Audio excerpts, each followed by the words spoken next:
My sister demanded my renovated suite, and my parents backed her, calling me selfish despite me paying their mortgage. They thought they could bully me into submission, but they forgot I owned everything inside. So, I stripped the house bare and vanished. This is where the story truly begins, and you won't want to miss what happens. Make sure you're subscribed to see it through to the end. We're always curious. Where in the world are you all watching from today?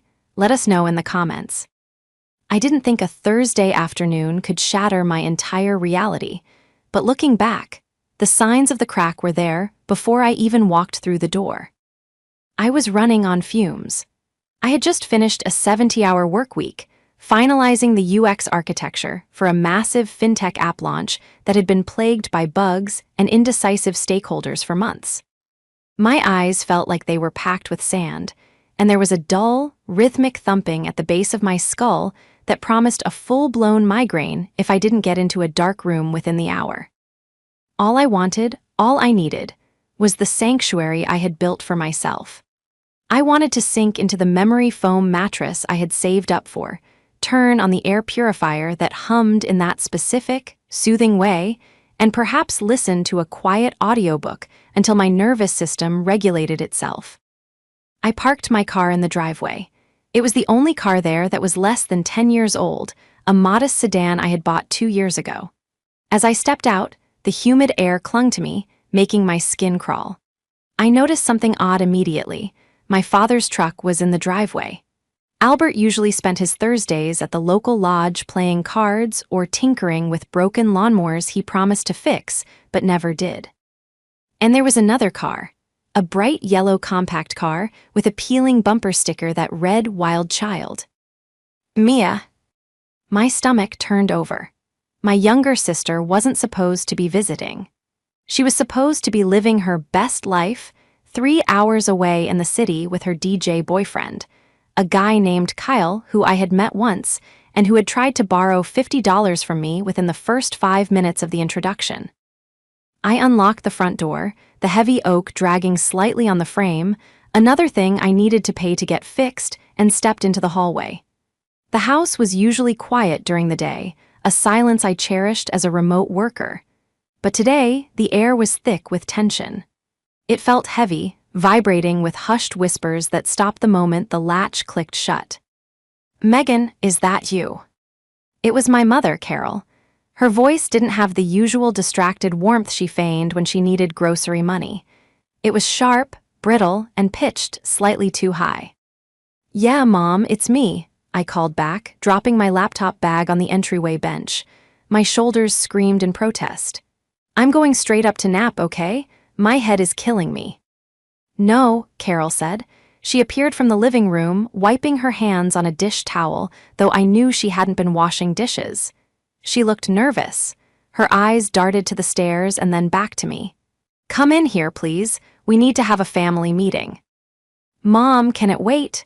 I pressed 2 fingers against my temple. "Seriously, I see jagged lines in my peripheral vision. I need to lie down." "It can't wait," Albert's voice boomed from the recliner. I walked into the living room. It was a tableau of judgment. Albert was sitting in his recliner, arms crossed over his chest, looking at the floor as if studying the carpet pattern. Carol was standing by the mantel, wringing the dish towel like she was trying to strangle it. And there, sitting in the center of the sofa, was Mia. She looked wrecked. Her mascara was smeared in raccoon circles around her eyes, her nose was red, and she was clutching a box of tissues like a lifeline. She was surrounded by 3 large suitcases. "What's going on?" I asked, the dread pooling in my stomach, displacing the nausea from the migraine. "Mia is back," Carol said, her voice trembling with performative sympathy. "Kyle, that monster, he kicked her out. She has nowhere to go, Megan. She's heartbroken." "I'm sorry, Mia," I said, and I meant it though my patience was thin. "That sucks, truly. But why is this a family meeting that couldn't wait until I took ibuprofen?" Mia looked up at me, her lower lip quivering. She didn't speak, she just looked at Carol. Carol took a deep breath, puffed out her chest, and delivered the blow. "Mia needs a safe space to heal. She needs stability. She's going to be moving back in." Okay, I said slowly. We can set up the air mattress in the guest room until we clear out the boxes in there. No, Albert grunted. He finally looked up, his face set in a hard, stubborn grimace. The guest room is full of damp. The basement leaks. That's no place for a grieving girl. So, I asked, looking between them. So, Carol said, her voice hardening, losing. The tremor, she needs the master suite, Megan. I blinked. The master suite, you mean, my room. It's the only room with the ensuite bathroom and the space for her yoga things and her clothes, Carol said quickly, rushing the words out. She needs privacy. She needs to feel like she has a home again. You can take the guest room. It's just for a while. You're strong, Megan. You can handle a little discomfort. Mia is fragile right now. I looked at Mia. She wasn't crying anymore. She was watching me, her eyes sharp, waiting to see if I would fold. You want me, I said, my voice barely a whisper, to move out of the room I pay the mortgage for, the room I spent $15,000 renovating, and move into the storage room that smells like mildew. It's just a room, Megan, Carol snapped, her face twisting into ugliness. God, why do you always have to be so difficult? Your sister is in crisis, and you're worried about square footage? It's selfish. The word hung in the air like a slap. Selfish. I looked at the three of them. The sister who had mocked my career, the father who hadn't paid a bill in 4 years, and the mother who treated me like an ATM. I felt the migraine sharpen into a distinct, piercing point behind my eye, but the emotional pain was far worse. The betrayal wasn't just in the request. It was in the expectation that I didn't matter enough to say no. I didn't scream. I didn't throw things. That was Mia's domain. Instead, a cold numbness washed over me, a protective layer of ice that coated my nerves. I need to think, I said. There's nothing to think about, Albert said, shifting his weight in the recliner I had bought him for Christmas 2 years ago because he complained his back hurt. Mia is already unpacking the car. You need to have your stuff out by Saturday. Saturday, I laughed, a short, dry sound that lacked any humor. Today is Thursday. You want me to pack up my entire life, my office, my workspace, in 48 hours. You don't have that much stuff, Mia piped up. Her voice was scratchy, but there was a distinct edge of entitlement in it. Just clothes and computers. I have furniture, I have a vanity. I have things that need space. My computers are my livelihood, Mia, I said, turning to her. The livelihood that pays for the electricity you're using right now. Don't throw money in her face, Carol shouted, slamming her hand down on the mantelpiece. We are a family. We help each other. You have been so blessed, Megan. You make all this money sitting in your pajamas, tapping on a keyboard while the rest of us struggle. It's time you gave something back. I stared at her, gave something back. I walked out of the living room and up the stairs, my legs feeling like lead. I could hear them talking as I ascended. She's always been like this, Mia whined. So possessive. Don't worry, honey, Carol soothed. She'll do it. She knows it's the right thing to do. I reached the top of the landing and opened the door to my room. It wasn't just a room, it was my sanctuary. When I moved back in 3 years ago, the house was facing foreclosure. Albert had retired early, forced out, really, and Carol had never worked. They were drowning. I took over the mortgage, the utilities, the taxes. In exchange, I asked for one thing, the master suite. It had been a wreck then. Peeling 1980s wallpaper, a carpet that smelled of wet dog, and a bathroom with a cracked tub. I looked around now. The walls were painted a soft, expensive slate blue. The floors were hardwood, installed by a contractor I paid. The lighting was recessed and smart controlled. My desk was a sprawling L-shaped mahogany setup that housed my 3 monitors. The ensuite bathroom featured a rain shower and heated tile floors. I had built this, every inch of it. I walked over to my desk and sat down. The migraine was throbbing, but my mind was beginning to race. I looked at the dual monitors, the ergonomic chair, the high-end webcam I used for client meetings. Then I looked at the corner of the room where my personal server rack sat. It controlled the mesh Wi-Fi system that blanketed the house, a system I installed because the internet here used to be dial-up slow. I looked at the thermostat on the wall, a Nest unit I had purchased and linked to my phone. I stood up and walked to the window, looking down at the backyard. I saw the new patio furniture I had bought last summer so Carol could host her book club. I saw the grill Albert loved to use. They saw this house as theirs. They saw me as a tenant who had gotten too comfortable, a resource to be harvested and then stored away in the closet when a more favored child needed the space. There was a knock on the door, and before I could answer, Carol walked in. She didn't knock to ask permission, she knocked to announce her arrival. She looked around the room, her eyes calculating. She wasn't seeing my hard work, she was seeing Mia's future. "You know," Carol said, running a hand over the velvet armchair in my reading nook. "Mia is going to need this chair. It matches her aesthetic. You won't fit it in the guest room anyway." "The chair cost $800, Mom," I said flatly. "Oh, stop it," she waved a hand dismissively. "It's just stuff. Family matters more than stuff. Look, Albert and I have been talking. Since you'll be in the guest room, we think it's fair if you keep paying the mortgage, obviously, but maybe we can lower your grocery contribution by $50 a month to make up for the inconvenience." $50, I repeated. "It's a gesture, Megan, take it." She turned to leave, pausing at the door. "Oh, and move the router thingy out of here. Mia says the lights keep her awake. Put it in the hall." "The router controls the internet for the whole house," I said. "Just move it," she snapped, "and start packing. Mia wants to paint the walls pink on Sunday." She closed the door. I sat there in the silence, the rage finally beginning to burn through the ice. They thought they had won. They thought that because they were my parents, because they held the title of family, they held all the cards. They thought I was trapped by obligation and guilt. But as I looked at the glowing lead light of the server rack blinking in the corner, I realized they had made a critical error in their calculations. They were looking at the walls and the floorboards. They weren't looking at the infrastructure. They had forgotten one crucial thing: I didn't just pay for the space. I owned the functionality of their lives. To understand why this betrayal cut so deep, you have to understand the ecosystem of my family. I was never the favorite. I was the reliable one, the low-maintenance one.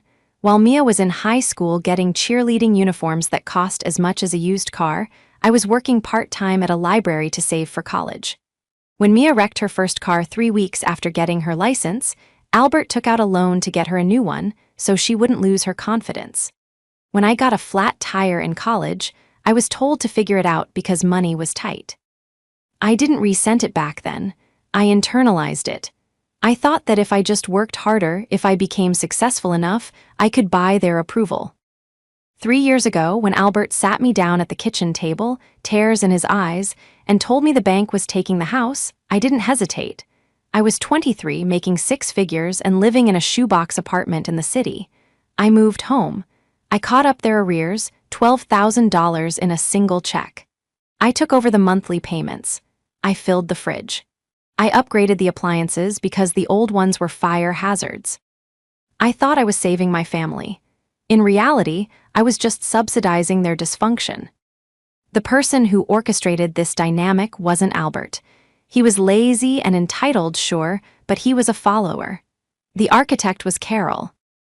Carol was a woman who believed the world owed her a lifestyle she had never earned. She was a master of emotional manipulation, a woman who could twist a compliment into an insult and make you apologize for it.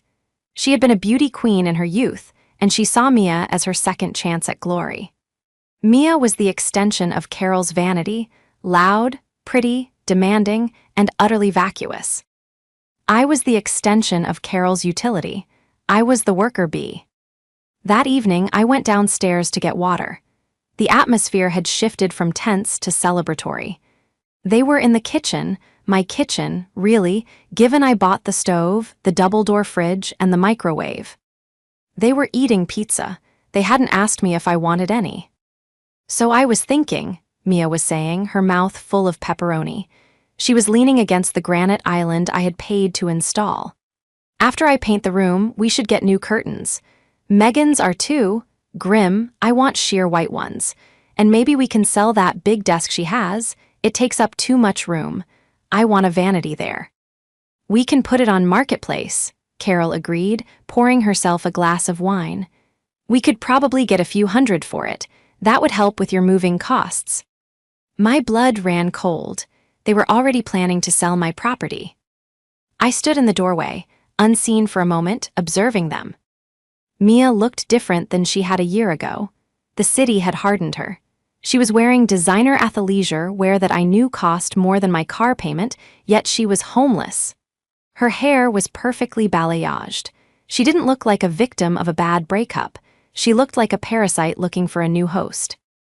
"What about Megan's work?" Albert asked, though he didn't sound very concerned. He was busy dipping a crust into ranch dressing. "She needs the desk." "She can use the dining table," Mia scoffed. "She just types all day. It's not like she's doing manual labor. Honestly, I think she makes up how hard her job is just to get out of doing chores." "You're right," Carol sighed. "She's always been dramatic. Remember when she complained about the heat in the attic? She's just soft." Soft. I had paid off their debt. I had fixed the roof. I had bought the car Albert drove to his poker games, and to them, I was soft. I stepped into the light. The conversation stopped instantly. "Oh, Megan," Carol said, her smile tight and fake. "There's pizza left. If you want a slice, you should grab it before Albert finishes it." "I heard you talking about selling my desk," I said, my voice calm, dangerously calm. Mia rolled her eyes. "God, were you eavesdropping? We were just brainstorming. I need space, Megan. That desk is a monstrosity." "It's my desk, Mia. I bought it. I have the receipt." "It's in my room," Mia countered, crossing her arms. "Or it will be, so it's in the way. Mom said we need to clear the energy." "The energy," I repeated.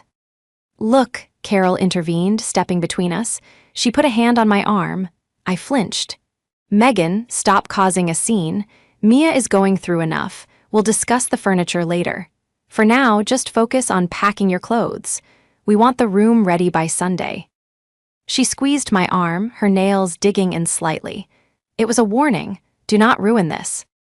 "Sunday," I said. "Right." "And Megan," Carol added, her eyes narrowing. "Don't be petty. Don't try to lock the door or hide things. We're a family." I looked at the three of them, the gluttonous father, the narcissistic mother, the spoiled sister. They were a cohesive unit, a three-headed hydra of entitlement. I was the outsider. I was the host organism. "You're right," I said. "We are a family. I'll be ready by Sunday." They smiled. They thought I had capitulated. They thought the soft daughter had folded under the pressure. They didn't see the calculation happening behind my eyes. They didn't know that I wasn't going to pack my clothes. I was going to pack everything. Friday morning arrived with a suffocating humidity that seeped through the cracks of the house, but for the first time in years, I didn't feel the weight of it. I felt a strange, vibrating clarity. The migraine had receded, replaced by a cold, sharp focus. I woke up early, before the rest of the house began its chaotic stir. I showered in the bathroom I had tiled myself, letting the water run hot, knowing this would be one of the last times I stood here. As I dried off, I looked at myself in the mirror. I didn't see the soft daughter Carol talked about. I saw a woman who managed million-dollar projects for Fortune 500 companies. I saw a problem solver. I had been approaching this wrong. I had been treating this as a family negotiation, relying on emotional currency, love, gratitude, fairness, that simply didn't exist in this economy. I needed to treat this like a hostile takeover. I dressed in my sharpest blazer and jeans, grabbed my laptop bag, and walked downstairs. Carol was already in the kitchen, making coffee in the high-end espresso machine I had bought for her birthday. The smell of freshly ground beans filled the air. "Good morning," she chirped, her mood significantly improved since she thought she had won. "You're up early. Going to start clearing out the closet." I poured myself a cup of black coffee from the pot, ignoring the espresso machine. I needed to start detaching from my investments immediately. "I'm going into the city," I said smoothly. "I have meetings, I'll be back late." "Oh," Carol frowned, the mug pausing halfway to her lips. "Well, don't be too late. Mia wants to measure the windows for those sheer curtains tonight. She needs you to move your desk so she can get the tape measure in there." "I'll handle the furniture, Mom, don't worry." I walked out before she could ask for gas money. I didn't go to a co-working space. I drove straight to the Avery, a luxury apartment complex 20 minutes away that I had driven past 1,000 times but never allowed myself to consider because the rent was irresponsible. I walked into the leasing office. The air conditioning was crisp, the floors were polished marble, and the leasing agent, a woman named Sarah, treated me with immediate respect. "I need a 2-bedroom unit," I told her, sitting down in a plush velvet chair. "Top floor if possible, and I need to move in immediately, as in Sunday." Sarah blinked, then smiled professionally. "We have a corner unit available. It has a skyline view, in-unit laundry, and fiber optic internet included." "Show me," I said. The tour was a revelation. The apartment was pristine. White walls, quartz countertops, floor-to-ceiling windows that flooded the space with natural light. It was empty, quiet, and completely mine. There was no damp smell, no peeling wallpaper, no parents judging my career. "I'll take it," I said, standing in the center of the living room. "Great, we can run the credit check now," Sarah said. "Do it." Within and ho. I had signed the lease. I paid the deposit and the first month's rent without blinking. The amount was less than what I paid monthly for my parents' mortgage and bills combined. The realization hit me like a physical blow. I was saving money by leaving. I sat in my car in the parking lot and made the next call. "Elite Moving Services, how can we help you?" "I need a full-service pack and move for Sunday morning." 8:00 a.m. sharp, I said. "I need 3 men and a large truck. I'm taking heavy furniture, appliances, and electronics." "Sunday is short notice, ma'am. That's a premium rate." "I don't care about the rate," I said, watching a bird fly freely over the complex. "I just need you to be fast and thorough. And one more thing, when you arrive, my family will think you are moving things to the basement. You need to ignore them and follow my instructions only. Can you do that?" "We work for the person who signs the check, ma'am." "Perfect." I hung up. The trap was set. I wasn't just leaving, I was extracting my capital. I spent the rest of the afternoon gathering the digital paper trail. I downloaded every bank statement from the last 3 years. I highlighted every transfer to Albert, every bill payment to the utility companies, every massive grocery receipt. I wasn't building a case to win them back. I was building a defense for the inevitable slander campaign. I returned home around 6. The atmosphere in the house was manic. Mia had obviously been busy planning. There were paint swatches taped to the walls of my hallway. "Pink chiffon or rose petal?" Mia asked as soon as I walked in. She was holding a glass of wine, sitting on the stairs, blocking my path. "I think rose petal is more mature, right?" "Sure, Mia, rose petal," I said, stepping around her. "Did you move the desk?" she asked, not moving her legs. "Not yet. The movers are coming Sunday morning," I said. Mia's eyes lit up. "Movers? You hired movers just to take stuff to the basement and the guest room? Wow, must be nice to have money to burn on laziness." "I want it done quickly," I said, keeping my face neutral. "I don't want to drag this out." Carol walked out of the kitchen, wiping her hands. "That's actually a good idea, Megan. Your father shouldn't be lifting heavy things with his back. It's the least you could do, really, hiring help." "Exactly," I said. "I want to make sure the room is completely cleared for Mia by Sunday afternoon." "Perfect," Carol beamed. "See, I knew you'd come around. We're going to have a nice family dinner Sunday night to celebrate Mia's new start. You can make that lasagna everyone likes." I almost laughed. The audacity was breathtaking. They were kicking me out of my room, and in the same breath, assigning me catering duties for the celebration of my own displacement. "We'll see," I said. "I'm going upstairs to organize." I went into my room, my office, and closed the door. I didn't start packing clothes. I started with the documentation. I went to the file cabinet under my desk. I pulled out the receipt for the washer and dryer, $1,800. The receipt for the refrigerator, $2,200. The invoices for the electrical work, the plumbing, the flooring. I took a stack of bright neon green Post-it notes. I walked over to the server rack in the corner. I placed a sticky note on it, MEGAN's property. I walked to the smart TV mounted on the wall, MEGAN's property. I went into the bathroom and looked at the heated towel rack I had installed, MEGAN's property. There was a knock on the door, and before I could hide the notes, Albert walked in. He was holding a tape measure. "Just need to check the width of the closet," he grunted, not looking at me. He walked past me and started measuring. Then he paused. He looked at the TV. He looked at the neon green note. "What's this?" he asked, peeling it off. "Megan's property." "Just organizing for the movers, Dad," I said, my heart hammering against my ribs. "I want them to know exactly what gets moved so they don't take anything of yours by mistake." He snorted. "Well, obviously, just make sure they don't scratch the floors. I just had these refinished." I stared at him. "You had them refinished?"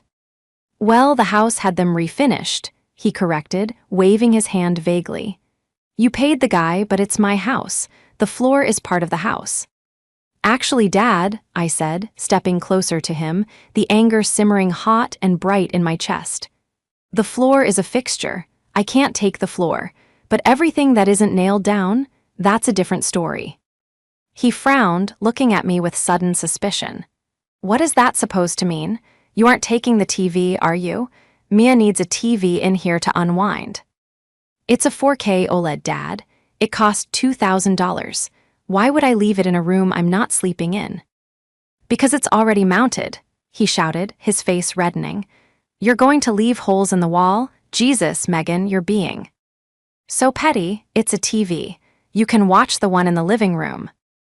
"I bought the one in the living room too," I reminded him quietly. "So, it's a family house?" He threw the sticky note on the floor. "Stop with the stickers. It's childish. You leave the TV, you leave the curtains, and you leave the desk until we sell it. That's final." He stormed out, slamming the door. I stood there, trembling. Not with fear, but with adrenaline. He had just confirmed everything. To them, my property was community property. My labor was their entitlement. I picked up the sticky note from the floor and smoothed it out. Then I placed it back on the TV. "No," I whispered to the empty room. "That isn't final." Saturday was a blur of passive-aggressive commentary. I spent the day in my room, packing. In reality, I was dismantling my PC setup and carefully wrapping my monitors in bubble wrap. Downstairs, I could hear Mia and Carol planning. "We need to get a rug that ties the room together," Mia was saying. "Maybe we can use Megan's credit card points. She never uses them." "We'll ask her at dinner," Carol replied. "She's been grumpy, so let's butter her up first." I needed packing tape. I realized I had left a roll in the kitchen junk drawer, the drawer where bills, rubber bands, and batteries went to die. I went downstairs. The kitchen was empty. They were out on the patio, drinking iced tea. I opened the drawer and started digging through the chaos. I found the tape, but as I pulled it out, a long, slender envelope snagged on the adhesive. It was buried at the very back, beneath a pile of takeout menus. It was a bank statement, but it wasn't from the bank we used for the joint house account. It was from a credit union 2 towns over. The addressee was Carol and Albert Miller. I frowned. I knew their finances. I managed their finances. They claimed to be living on Albert's tiny disability check and Social Security. They claimed to have 0 savings. That was why I paid the mortgage. That was why I paid for the groceries. I ripped the envelope open. My hands shook. It was a quarterly statement for a high-yield savings account. I scanned the numbers.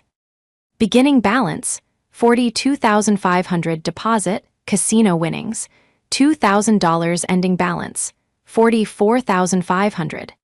I felt the air leave my lungs, $44,000. They had $44,000 sitting in a secret account. For 3 years, they had watched me work 70-hour weeks. They had watched me skip vacations. They had watched me drive an old car. They had cried at the kitchen table about how they couldn't afford to fix the water heater, so I paid for it. They had begged me to cover the property tax increase, so I paid it. They weren't poor. They were hoarding their money while they burned through mine. I heard the patio door slide open. I shoved the statement into my pocket and turned around. Carol walked in, fanning herself. "It's hot out there. Did you find the tape?" I looked at her, really looked at her. I saw the crow's feet around her eyes, the expertly dyed hair, the manipulative tilt of her mouth. I saw a stranger. "Yeah," I said, my voice sounding hollow, distant. "I found it." "Good," she said, opening my fridge, and grabbing a soda. "Oh, by the way, Mia was wondering if you could leave your noise-canceling headphones. The ones you wear for work. She thinks they would help her meditate." The rage that surged through me was so intense it almost blinded me, but I forced it down. I clamped a lid on it tight. If I exploded now, if I confronted them about the money now, the plan would fall apart. They would gaslight me, they would bar the movers, they would make tomorrow hell. I needed to be smart. I needed to execute the exit. "I'll think about it," I said. "Thanks, sweetie," she smiled, patting my cheek as she walked past. "You're a good sister, even if you are a bit difficult sometimes." I waited until she was gone, then I pulled the statement out of my pocket. I took a picture of it with my phone, then I uploaded it to my cloud storage. I went back upstairs. I didn't just pack my clothes, I packed the router. I packed the smart thermostat, replacing it with the cheap plastic one that had been there originally. I had kept it in a box, thank God. I packed the light bulbs, the expensive Philips Hue ones, and replaced them with standard bulbs. I walked into the bathroom. I took the shower head. I took the bidet attachment. I took the toilet paper holder I had bought because the old one was rusted. I was methodical. I was ruthless. Around 10:00 p.m., Mia knocked on my door. "Hey," she said, leaning against the frame. "Mom said you're taking the TV? That's really lame, Megan." "It's mine, Mia." "You're just jealous," she spat, her face twisting. "You're jealous that Mom and Dad actually like me. You think because you buy things, you own people, but you don't. You're just the wallet." She turned and left. I stood in the center of the room, surrounded by boxes. "You're right," I whispered to the retreating figure. "I am the wallet." I picked up my phone and opened the app for the power company. I navigated to the Service tab. Schedule disconnection. Date, Sunday. Time, 12:00 p.m. I did the same for the internet, the same for the water, the same for the gas. I wasn't just moving out, I was closing the bank. Sunday morning broke with a deceptive calm. The sky was a bruised purple, threatening rain, mirroring the storm that was brewing in my gut. I was up at 6:00 a.m., dressed in workout clothes, finishing the final labeling. I could hear the house sleeping. Mia was likely dreaming of her new pink walls. Carol was probably dreaming of the family harmony she believed she had successfully bullied into existence. They were asleep in a house they believed was a permanent, immutable provider of comfort. They didn't realize that the comfort had an expiration date, and it was 2 hours away.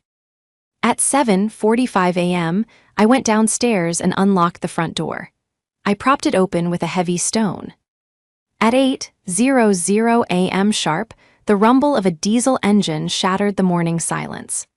A massive white truck backed into the driveway, its air brakes hissing loudly. I walked out to meet the foreman, a burly man named Mike holding a clipboard. "Megan," he asked. "That's me," I said, handing him a floor plan I had sketched. "Everything highlighted in yellow goes, everything. If it has a green sticker, it's mine. If anyone tries to stop you who isn't me, ignore them. Got it, Mike grinned. Let's get to work. The sound of 4 men in work boots stomping into the entryway woke the house instantly. What is going on? Carol shrieked from the top of the stairs. She was wearing her silk robe, her hair in rollers. Megan, who are these people? These are the movers, Mom, I called up from the living room, where I was disconnecting the 65-inch OLED TV. I told you I hired help. For the guest room, she shouted, rushing down the stairs. Why are they in the living room? Why are they touching the TV? Careful with that bracket, guys, I told the movers, ignoring her. Megan, Carol grabbed my arm, spinning me around. Her face was a mask of confusion and rising panic. Stop this immediately. You are not taking the living room TV. We agreed. No, Mom, I said, my voice steady, loud enough to be heard over the sound of packing tape ripping. You demanded. I listened. I never agreed.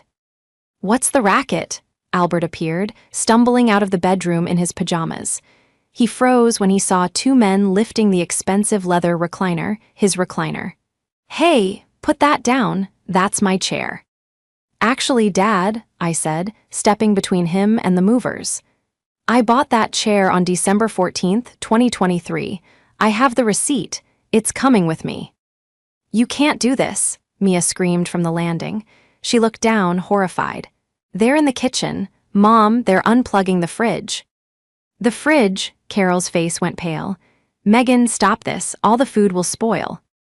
I suggest you get some coolers, I said coldly, or maybe eat it fast. The chaos that followed was absolute. Carol tried to block the doorway to the kitchen, but Mike, the foreman, simply politely asked her to move for safety reasons. When she refused, I walked over.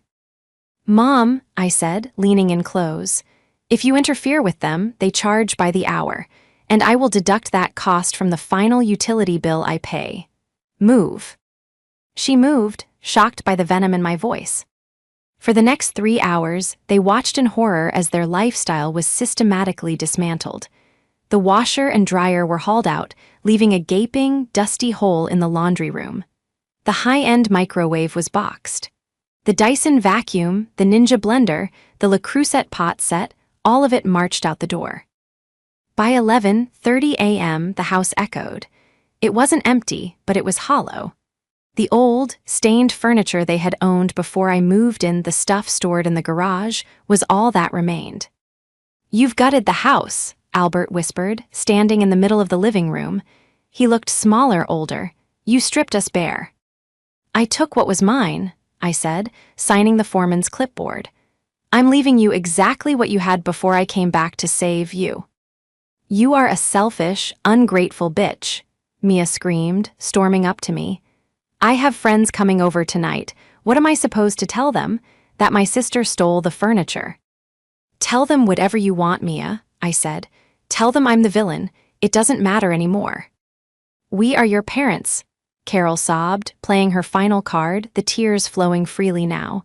How can you leave us like this? We have nothing. We have no money to replace this.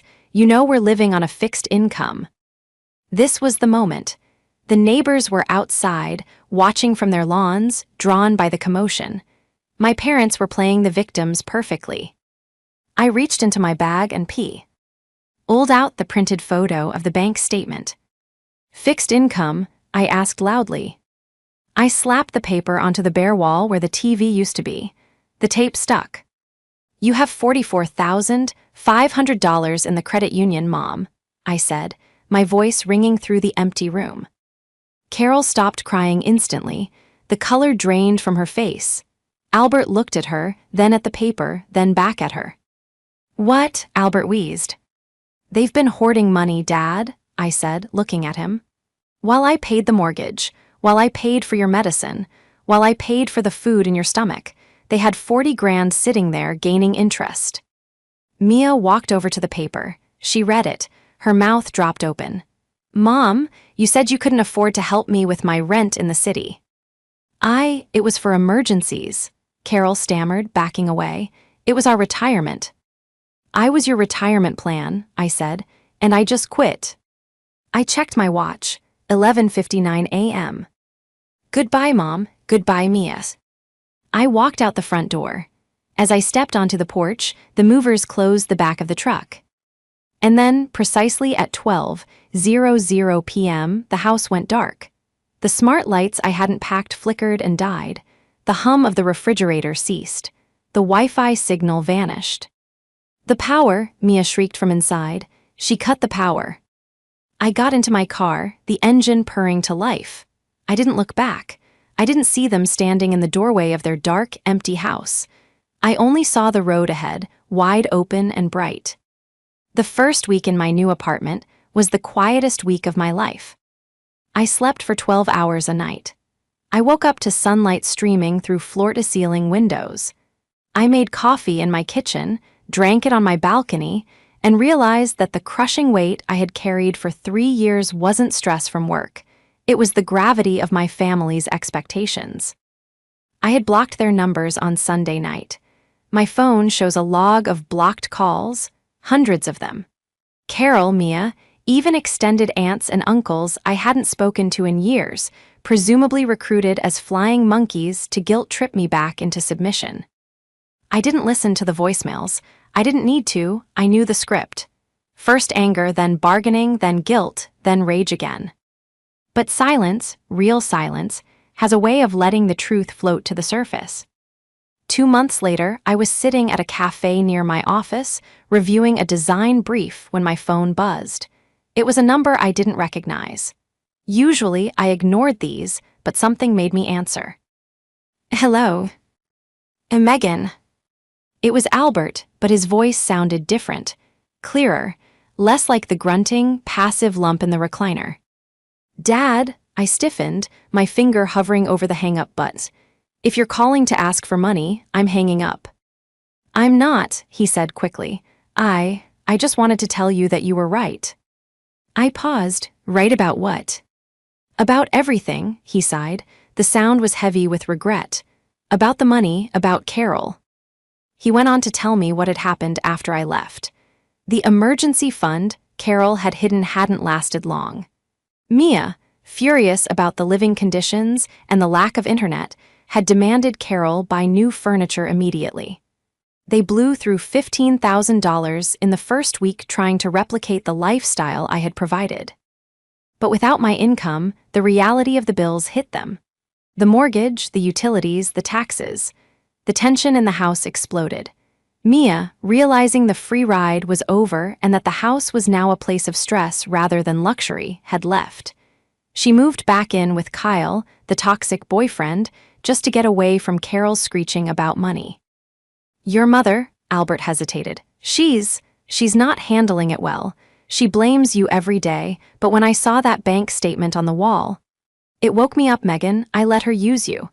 I sat there and watched her bleed you dry because it was easier for me. I was a coward." I listened, tears pricking my eyes, not tears of sadness, but of release. This was the validation I had never expected to get. "I moved out, Megan," he said softly. My breath hitched. "You left Mom." "I'm staying at your Uncle Jerry's place. I filed for separation yesterday. I can't live in that house anymore. It's too dark, and I don't mean the lights." "I'm glad, Dad," I said, and I meant it. "I know I don't deserve it," he said, his voice cracking. "But I hope one day we can grab a coffee. I want to pay for it, with my own money." "I'd like that," I said. "Give it some time, but I'd like that." I hung up the phone and looked out the window. Justice wasn't about seeing Carol suffer, though I knew she was currently sitting in a house she couldn't afford, surrounded by the echoes of her own greed. Justice wasn't about Mia repeating her bad cycles. Justice was Albert waking up. Justice was the cycle breaking. I packed up my laptop and walked out into the city. The air was crisp, signaling the start of autumn. I took a deep breath, filling my lungs with the cool, clean air of freedom. I had lost a house, but I had gained a life. And for the first time, the ledger was balanced.